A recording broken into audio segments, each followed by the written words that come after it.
Okay, well, yesterday I went and popped around to the local computer store to look for some older parts he might have. Every once in a while he comes up with some stuff from the recycle centers, and so I got my older computer, well, some of my older computers here, not Packard Bell to be specific, but I'm looking for a Pentium 200 or a Pentium 200 MMX and some 72-pin RAM. I popped around there, and he did not have it, but he had this instead, and this, in my opinion, is much better. This blew my mind. He sold it to me for a fraction of what it's worth. It's just insane. So hopefully it all works, and here, let's have a look at it. And it's a cat! No, I'm just kidding. I'll be right back with the real stuff. Okay, for real this time, this is what I bought. As you can see, it comes in this nifty 90s gateway box. Definitely vintage and definitely garbage, because it's falling apart. The bottom's about to give, and the flap over there is ripped off. So let me just open this up and show you what I got, because this is pretty cool. I could not believe I got this so cheap. This is crazy. If this guy had Googled it, he would have made some money. Seriously. But anyway, yeah, so I got a couple Commodore computers and some accessories. And not just one or two. I got a Commodore C64C, which unfortunately seems to be rather yellowed. And I don't know if these work yet. I haven't tested them. I just grabbed them, and ran out of there as fast as I could before he made it, or he changed his mind. C64C, they're supposed to be more reliable. They have the later revision SID chip in them, which is 9 volts. Instead of the earlier version used 12. This doesn't sound as good in my opinion, but reliability is definitely a good thing. I'm hoping this one works out of all of them. The bread bins, I've been burnt before, so we'll see if they work. Hopefully these all work. Please, I hope. So this is another one, earlier revision. They call them a bread bin because of the round shape like that. That was a very English term for them, but it stuck. As you can see, they use the Atari joystick ports, on-off switch, and a strange DIN 9 or 6. 1, 2, 3, 4, 5, 7, 7, but I think they only make use of pin or 6 because one's a ground or a neutral or something like that. So, and the outer shielding is ground also, so there's no point in having two. Everything uses these odd pins, ports, DIN pin ports, just like the old keyboards and stuff from the AT machines and the IBMs. The Commodore 64 came out in 1982, so this particular model doesn't say what the year is, but I'll crack the board on it later and we'll have a look. It looks odd because look at how tall that light is there. My ones aren't like that. They're a little different. It's pretty good though. It's not yellowed, not that bad. But this other one's much better. Even. Now look at, see, this is what I'm used to. See how short this light is? Yeah, that's what I'm used to seeing. But look at that. No yellowing. None whatsoever. Wow. That's insane. Because you're used to seeing like Commodore 64s have this beigeish tone. And it does kind of, but not to the extent that we're used to seeing. Like, here, let me hold them up next to each other. Wow. Look at, this is a mildly yellowed, and then this is the not yellowed at all. And as you can see, there's a big difference. The Commodore 64 yellows pretty badly, as do most of the early plastics of the 80s and things like that, because of the fire retardant mixed in there. Some scuffs, unfortunately. Maybe I can buff those out. Very cool, though.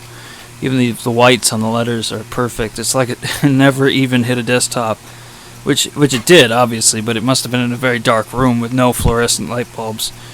So, wow, that is cool. I really hope it works. So, next thing is we'll do this. The tape drive. The data set. I think they called it Commodore data set. For cassette programs. And I'm very new to Commodores. I've wanted one for a long time, but I've never been able to get my hands on a working one. I've been burnt twice before. And I have no idea what that's about. Is it a ground for it? Where would you even attach that? So I know this goes onto the cassette port on the back of the Commodore 64. It just plugs right in, bam, you know. But that I have no idea. So if someone can tell me, cool, you know. Next thing I got here is a 1541, but this is a C revision. Oh, it looks awfully floppy. Oh, yes, it is. No pun intended. But man, there's no action there. Look at that. There's something wrong with that drive. At least that, the loading mechanism. It's busted off on the inside, or the spring's dead, or something's wrong. I'm gonna have to crack this open and look at it. But that'll be a different video. How to fix your Commodore 64 5150 or 1541 drive. So yeah, this is the C model though, as you can tell from the beige and the white label. So yeah, very cool though.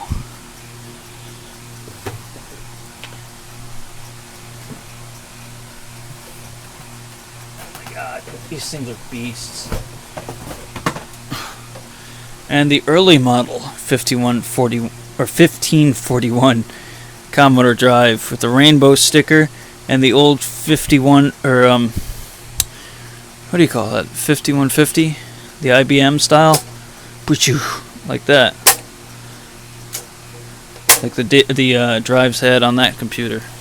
It's very cool. This is my first one of these. I already have a C drive. I mean, 5141 or 1541 C drive. God, I keep saying that wrong, don't I? But that was an earlier purchase. So that is cool. I have a matching drive now for the bread bins. I'm hoping they work, and I'm hoping everything works perfectly. Let's see. Your pretty bog standard educational software that came with every 80s PC, or comes with every PC you buy now. Every 80s old computer of any kind. Technically, the Commodore is not a PC, but it is a personal computer system. So, haha. Spinnaker. That's a cartridge, by the way. Plugs right into the back. That's a ROM cart. So, program's right on there, and it loads right up on boot. You don't even have to do anything funky. So, Fraction Fever. Yeah, I might give it a look later. They're not worth anything as far as I know. So, you know, it's cool though.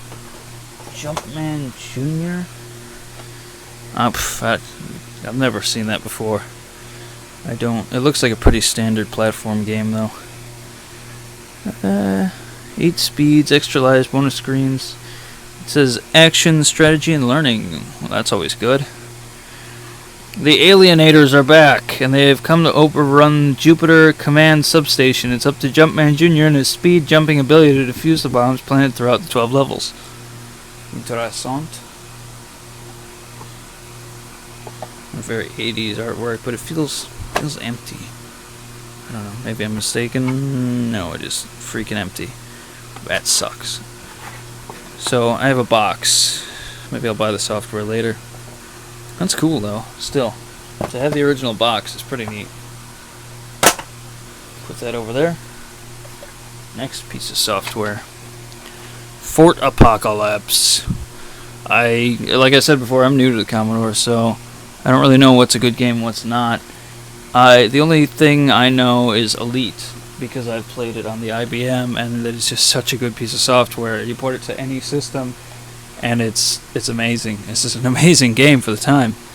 It just stretched the boundaries of everything you knew.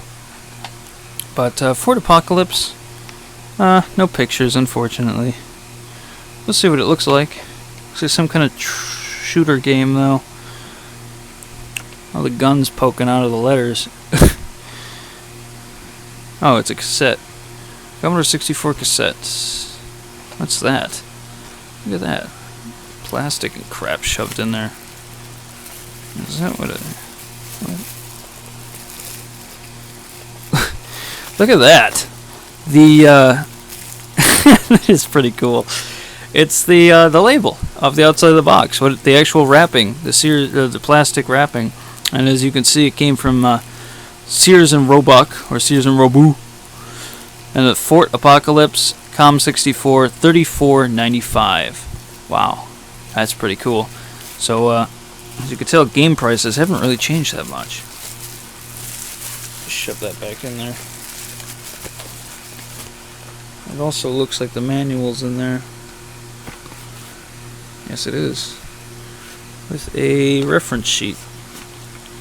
Wow, very cool. I always like it when it's in there, but where's the software? Let me open up the other side if I can get this side closed. The box is a little worse for wear. It was apparently a very popular game with the owner. Oh, there it is. Fort Apocalypse, so the cassette is in there. Very cool. So I will be testing that later, once I figure out how to use the data set. Hopefully the manual's in here. Okay. Up for grabs. It's a word learning game. Family learning game, ages 8 to adult. Some kind of Scrabble game or something like that. Yep, yeah, points-based word game. Very cool. What's the next thing? Oh, then I'll kind of fill out those boxes here.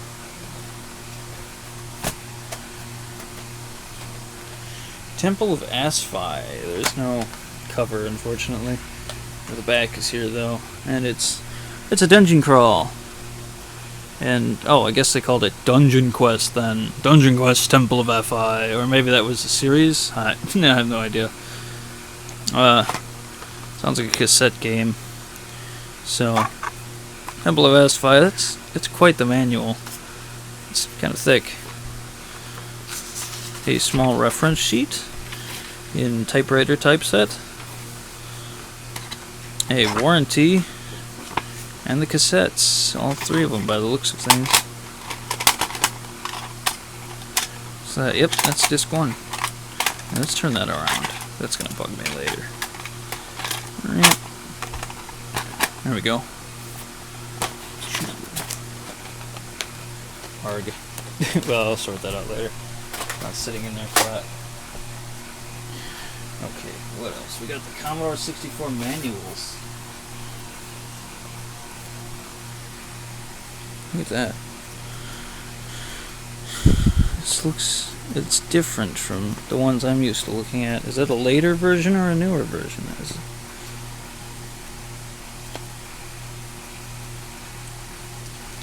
I'm guessing one of these bread bins is older than the other.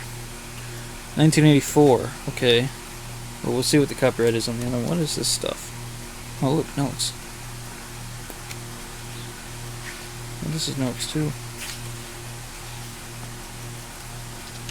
Wait, no, that's not notes. Print heart, poke, poke, poke, poke, poke, poke, poke. I'm guessing this is a love song or something? Somebody made a song? Weird. That's pretty cool, though. Well, it looks like it was ripped right out of the book.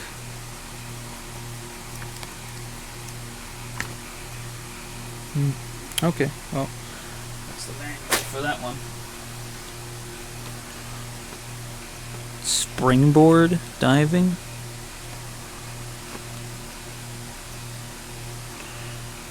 Huh. A game manual, which there's no more software in the box, so music composer, that would have been really cool to have, because that is an expensive piece of software if you go and buy it now. Oh no, it fell on the floor, but whatever. Professional database, that would have been good to have too, an Excel style spreadsheet program. And last but not least, the cassette drive manual. is definitely a good thing to have. As you can tell, though, the cassette drive was brought over from the older models, the VIC, and PETs and things like that, because the color scheme does not match the Commodore 64. It matches up with the older computers, the VIC and stuff like that, because of the black and the light beige. Very cool though, because you cannot load cassette games otherwise, and I'll need that for sure because I don't know anything about that. Just more notes. The floppy disk here, we'll grab it all at once. If you own a Commodore 128, please read this first. What? It is setup.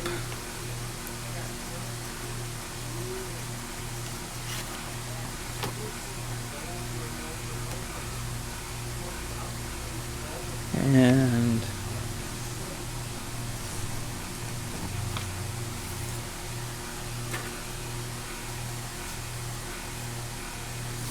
the Commodore 64 User's Guide. This is the manual I'm used to looking at. Wait, oh, what the? Okay. What? That's the purchase sheet. Purchase from Montgomery Ward. Wow, look at that. Huh. The Commodore 64 cost $299.99. They must have got a discount. It must have been on sale, minus $111.99. Leaves $188. Then they bought the data set for $69.99. And then it was an employee discount. Look at that, 10%, $25.80 off the total. That is cool. And then tax $13. So they paid $246.12 for that computer. That is a killer cheap price. Wow. I can't believe that. When was that? 1983. In fact, it was November 19th, November 19th, 1983. And that was a cash purchase. Wow. Oh. Had a warranty.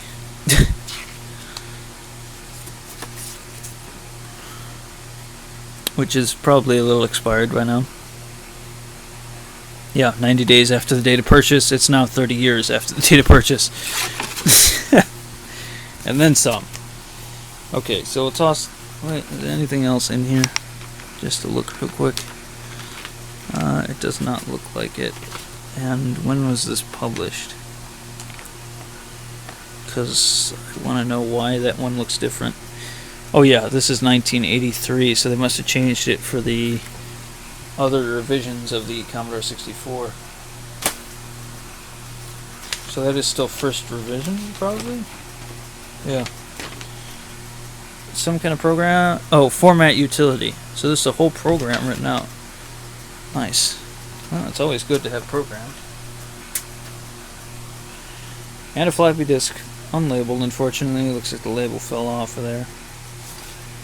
I have never seen an orange floppy disk before, so this is a new thing for me. It is pretty cool. That's different. Very different. Oops, sorry about that.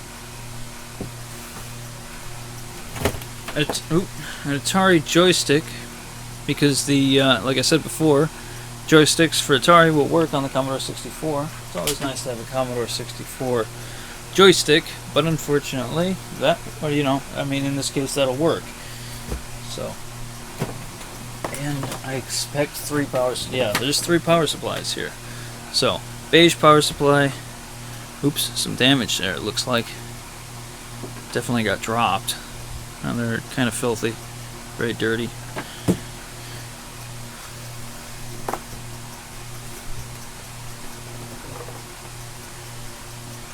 Black power supply, which I'm probably going to use because I don't know, I vaguely remember somebody saying something about these being more reliable. Or I could be wrong, I don't know. But, yeah. So, there's power supply number 2. And power supply. Oops, what's that? Huh. We'll get to that in a second. Power supply number 3, which appears to be undamaged. Dirty, but undamaged. Okay, and this is the floppy cable. Or printer cable. Works the same. You plug it into the floppy port in the back of the Commodore 64 next to the monitor port.